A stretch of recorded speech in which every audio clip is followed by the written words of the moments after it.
Asia cup cricket ടൂർണമെന്റിന്റെ ചരിത്രത്തിൽ തന്നെ 41 വർഷങ്ങൾക്കിടെ ഇതാദ്യമായി ഇന്ത്യയും പാകിസ്ഥാനും തമ്മിൽ കൊമ്പ് കോർക്കുന്ന കലാശപ്പോര് ആരംഭിക്കാൻ ഏതാനും നിമിഷങ്ങൾ മാത്രമാണ് ബാക്കിയുള്ളത്.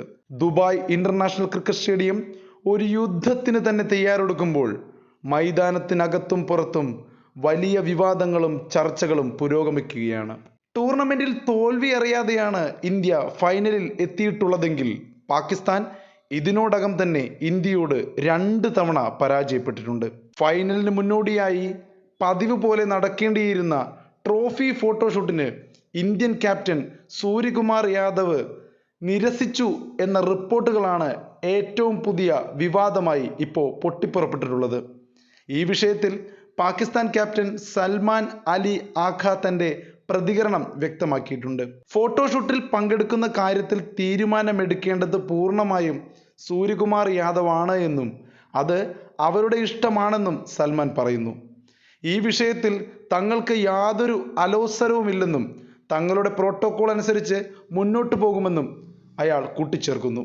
ഇന്ത്യ തുടർച്ചയായി പാകിസ്ഥാനോടൊപ്പമുള്ള ഒട്ടുമിക്ക കാര്യങ്ങളും നിരസിക്കുകയാണ്. ഹസ്തദാനം ഉൾപ്പെടെ ഇപ്പോൾ ഫൈനലിൽ എല്ലായ്പ്പോഴും നടക്കുന്ന ഫോട്ടോഷൂട്ട് വരെ സൂര്യകുമാർ യാദവ് നിരസിക്കുന്നത് ഒരു രാഷ്ട്രീയത്തിന്റെ ലക്ഷണമാണ്.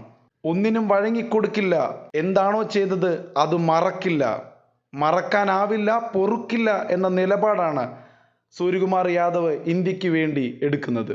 തുടർച്ചയായി ഇന്ത്യയോട് തോറ്റെങ്കിലും ഫൈനലിൽ വിജയിക്കുമെന്ന ആത്മവിശ്വാസത്തിലാണ് പാകിസ്ഥാൻ ക്യാപ്റ്റൻ. 1-ൽ പിഴച്ചാൽ 3 എന്നൊക്കെയാണ് ചിലർ പറയുന്നത്.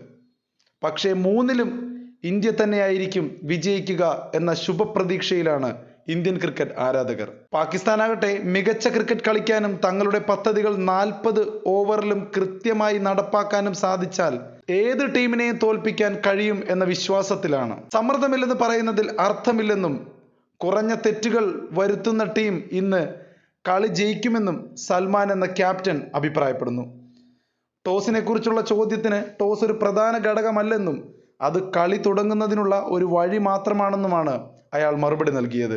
ഇർഫാൻ പഠാന്റെ, അതായത് മുൻ ഇന്ത്യൻ ക്രിക്കറ്റ് ഇതിഹാസമായ നമ്മുടെ പ്രിയപ്പെട്ട ഇർഫാൻ പഠാന്റെ വിലയിരുത്തൽ വളരെ ശ്രദ്ധേയമാണ്. ടൂർണമെന്റിൽ ഇന്ത്യ സ്ഥിരതയോടെ മികച്ച പ്രകടനം തുടരുമ്പോൾ പാകിസ്ഥാൻ ടൂർണമെന്റിന്റെ തുടക്കത്തെ അപേക്ഷിച്ച് ഇപ്പോൾ പ്രകടനം മെച്ചപ്പെടുത്തിയിട്ടുണ്ട് എന്നാണ് അദ്ദേഹം പറയുന്നത്. ശ്രീലങ്കയുമായി സൂപ്പർ ഓവറിൽ വിജയിച്ച ടൈഡ് മത്സരം ഇന്ത്യക്ക് ഏറെ ഗുണകരമാണ്. കാരണം തുടർച്ചയായി വിജയിക്കുമ്പോൾ ഉണ്ടാകാൻ സാധ്യതയുള്ള അമിത ആത്മവിശ്വാസം കുറയ്ക്കാൻ ഈ മത്സരം സഹായിച്ചിട്ടുണ്ട്. അത് വളരെ ശരിയാണ്. പിന്നെ ഇന്ത്യൻ ബാറ്റിങ്ങിലെ പ്രധാന ശക്തി അഭിഷേക് ശർമ്മയാണ് എന്ന് പറയുമ്പോഴും സഞ്ജു സാംസൺ എന്ന വ്യക്തിയുടെ ഒരു ഇമ്പാക്റ്റ് ഇർഫാൻ പഠാൻ ആകാംക്ഷയോടെയാണ് നോക്കിക്കാണുന്നത്. സഞ്ജുവിന്റെ കാര്യത്തിൽ സഞ്ജുവിനെ ഓപ്പണിങ്ങിനിട്ടാലും മധ്യനിരയിൽ കയറ്റിയാലും കളിയുടെ ഗതി തന്നെ മാറ്റിമറിക്കാനുള്ള കെൽപ്പുണ്ട് എന്ന് ഇർഫാൻ പഠാൻ വിശ്വസിക്കുന്നു.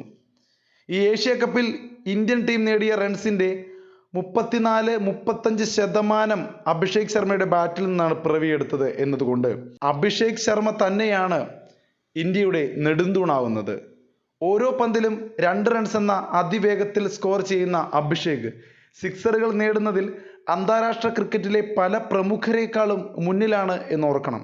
പാകിസ്ഥാൻ ടീം അഭിഷേക് ശർമ്മയെ മാത്രം പുറത്താക്കിയാൽ കളി ജയിക്കാമെന്ന് കരുതുന്നുണ്ടെങ്കിൽ അത് തെറ്റിദ്ധാരണയാണ് എന്ന് പറയുന്ന പഠാൻ, ശുഭ്മാൻ ഗിൽ, ഫോം കണ്ടെത്താൻ പാടുപെടുന്ന സൂര്യകുമാർ യാദവ്, ഹർദിക് പാണ്ഡ്യ, തിലക് വർമ്മ, അക്സർ പട്ടേൽ തുടങ്ങിയ മികച്ച ബാറ്റിംഗ് ഓപ്ഷനുകൾ ഇന്ത്യക്കുണ്ടെന്ന് ഓർക്കണമെന്നും സൂചിപ്പിക്കുന്നുണ്ട്.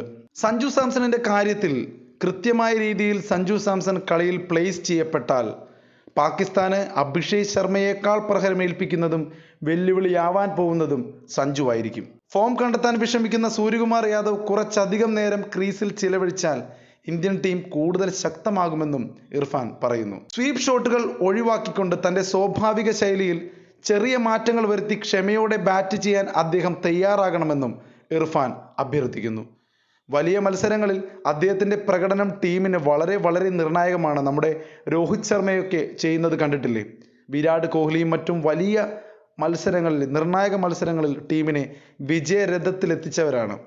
ഏറ്റവും വലിയ ആശ്വാസം ജസ്പ്രീത് ബുംറ കളിക്കും എന്നതാണ്. അതോടൊപ്പം തന്നെ വരുൺ ചക്രവർത്തി, കുൽദീപ് യാദവ് അടങ്ങുന്ന 3 ബോളർമാർ ഇന്ത്യക്ക് ഒരു മികച്ച പ്രതീക്ഷയും നിർണായകമായ സ്വാധീനവും ചെലുത്താൻ കെൽപ്പുള്ളവരാണ്. അർഷദീപ് സിംഗ് പ്രഷർ സാഹചര്യങ്ങളിൽ പന്തെറിയാൻ ഇഷ്ടപ്പെടുന്ന ഒരു താരമായതുകൊണ്ട് തന്നെ യോർക്കറുകളും സ്ലോ ബോളുകളും ഉൾപ്പെടെയുള്ള അദ്ദേഹത്തിന്റെ വേരിയേഷനുകൾ ടീമിന് ഒരു മുതൽക്കൂട്ട് തന്നെയാണ്. പാകിസ്ഥാന്റെ ഏറ്റവും വലിയ പോസിറ്റീവ് ഫാക്ടർ ഷഹീൻ ഷാ അഫ്രിഡിയാണ്. ഷഹീൻ പവർ പ്ലേയിൽ 2 വിക്കറ്റുകൾ വീഴ്ത്തിയാൽ കളിയിൽ പാകിസ്ഥാന് മുന്നേറാനാകും. സൂപ്പർ 4-ൽ എത്തിയതോടെ ഷഹീൻ 140 കിലോമീറ്റർ വേഗത്തിൽ പന്തെറിയുകയും ഇരുവശങ്ങളിലേക്കും സ്വിംഗ് കണ്ടെത്തുകയും ചെയ്യുന്നുണ്ട്. കൂടാതെ ഷഹീൻ അഫ്രിദിയെ ഒരു ഫ്ലോട്ടറായി ബാറ്റിങ്ങിന് ഉപയോഗിക്കാൻ പാകിസ്ഥാൻ കോച്ച് ആലോചിച്ചേക്കാമെന്നും അതിനായി ഇന്ത്യ തയ്യാറെടുക്കണമെന്നും പഠാൻ മുന്നറിയിപ്പ് നൽകുന്നു. ഹാരിസ് റൌഫും അബാർ അഹമ്മദും സമീപകാല മത്സരങ്ങളിൽ മെച്ചപ്പെട്ട പ്രകടനമാണ് കാഴ്ചവെച്ചിട്ടുള്ളത്. ഈ ട്രോഫി കൈമാറ്റത്തിലെ രാഷ്ട്രീയ മാനങ്ങളൊക്കെ മാറ്റി നിർത്തിയാൽ വിവാദങ്ങളുടെ അകമ്പടിയോടെ ഇന്ന് ഇന്ത്യ പാകിസ്ഥാൻ പോര് നടക്കുമ്പോൾ പാകിസ്ഥാൻ കൂടുതൽ വൈരാഗ്യ ബുദ്ധിയോടെ വീറും വാശിയോടെ കളിക്കുമെന്നതിൽ തർക്കമില്ല. കാരണം എല്ലാ ഘടകങ്ങളും പാകിസ്ഥാന് എതിരായിരുന്നു. ഇന്ത്യ ഒരു തരത്തിലും പാകിസ്ഥാനുമായി സഹകരിച്ചിട്ടില്ല. പാകിസ്ഥാനെ പൂർണ്ണമായും ഒറ്റപ്പെടുത്താനും ശ്രമിച്ചിട്ടുണ്ട്. അതുകൊണ്ട് അതിൻ്റെ എല്ലാം വാശി പാകിസ്ഥാൻ ദുബായിൽ തീർക്കാൻ ശ്രമിച്ചാൽ ഇന്ത്യ എങ്ങനെയായിരിക്കും അതിനെ നേരിടുക എന്നതാണ് എല്ലാവരും ഉറ്റുനോക്കുന്നത്. മറ്റൊരു സുപ്രധാനമായ ഒരു കാര്യം, അത് വളരെ രാഷ്ട്രീയ മാനങ്ങൾ ഉള്ളതാണ്. ഏഷ്യൻ ക്രിക്കറ്റ് കൗൺസിൽ ACC ചെയർമാനും പാകിസ്ഥാൻ ക്രിക്കറ്റ് ബോർഡ് PCB മേധാവിയുമായ മൊഹസിൻ നഖ്വിയാണ് വിജയികൾക്കുള്ള ട്രോഫി സമ്മാനിക്കുക. മുൻപ് ഇന്ത്യ വിരുദ്ധ പരാമർശങ്ങൾ നടത്തിയിട്ടുള്ള നഖ്വിയിൽ നിന്ന് ട്രോഫി സ്വീകരിക്കുന്നതിൽ ഇന്ത്യൻ ടീം വിട്ടുനിൽക്കുമോ എന്ന കാര്യത്തിൽ BCCI ഇതുവരെ അന്തിമ തീരുമാനം എടുത്തിട്ടില്ല. സമയമെടുത്തതിന് ശേഷം മാത്രമേ ബോർഡ് ഇക്കാര്യത്തിൽ നിലപാട് വ്യക്തമാക്കുകയുള്ളൂ എന്നാണ് അറിയാൻ കഴിയുന്നത്. ടൂർണമെന്റിലെ മുൻ മത്സരങ്ങളിൽ ഇന്ത്യൻ താരങ്ങൾ പാക് കളിക്കാർക്ക് കൈകൊടുക്കാൻ വിസമ്മതിച്ച പശ്ചാത്തലം കൂടി ഉള്ളപ്പോൾ ഈ ട്രോഫി കൈമാറ്റ ചടങ്ങിന് രാഷ്ട്രീയപരമായ പ്രാധാന്യം ഇപ്പോൾ കൈവരുന്നുണ്ട്. ഇന്നത്തെ ഫൈനൽ വെറും കായിക മികവിൻ്റേത് മാത്രമല്ല, തീവ്രമായ വൈകാരിക പോരാട്ടമായിരിക്കുമെന്നതിൽ സംശയമില്ല. പാകിസ്ഥാൻ താരങ്ങൾ കൂടുതൽ ആക്രമണോത്സുകത കാണിക്കാൻ സാധ്യതയുണ്ട്.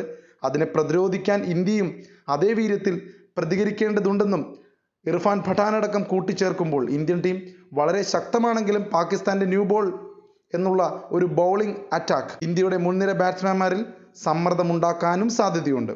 അതുകൊണ്ട് അമിത ആത്മവിശ്വാസം, അതുകൊണ്ട് തന്നെ ഇന്നത്തെ മത്സരം കൂടുതൽ ആവേശകരമാകുമെന്നതിൽ സംശയമില്ല.